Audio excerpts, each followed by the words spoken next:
एक मुद्दा ऐसा है जो बिहार चुनाव से पहले बहुत गर्मा गया है। वो मुद्दा है पवन सिंह और ज्योति सिंह का।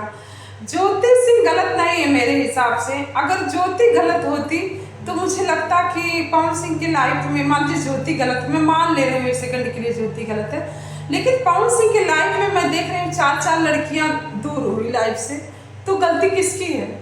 अगर किसी एक की लाइफ में 4 लड़कियाँ आती हैं, कोई पत्नी रूप में, कोई प्रेमिका रूप में, किसी भी तरह से आपकी लाइफ में 4 लड़कियां आई जो सबकी जानकारी में है, पता नहीं कितनी ऐसी होंगी जो बिना जानकारी के होंगी, तो 4 लड़कियों आपकी लाइफ से गई, तो इसका मतलब कमी कहाँ है? कमी तो आपके अंदर है। तो मैं उसी के ऊपर एक गाना, थोड़ा सा एक लाइन में सबको सुनाना चाह रही हूँ। जैसा लगेगा आप लोग जरूर कमेंट में बताइएगा मुझको। वो गाने का टोन भी पवन सिंह का ही है, मैं तो थोड़ा सा खाली प्रयास है मेरा उस पर। जो ये था कि मैं सुना रही हूँ।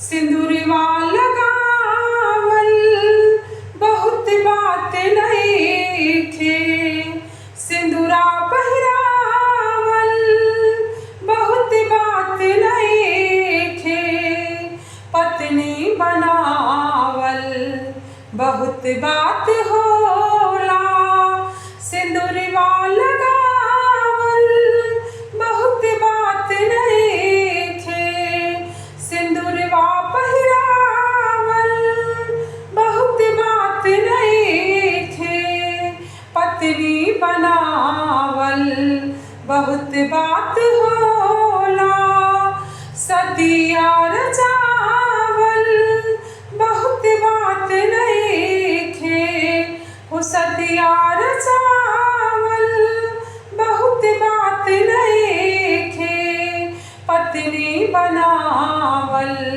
बहुत बात होला, बरतिया ले जाइब बहुत बात नइखे, घरवा बसावल बड़ी बात होला, पत्नी बनाइब बहुत बात होला, पत्नी रावल बहुत पाप होला, पत्नी रावल बहुत पाप होला, सड़क पे रोआइब महापाप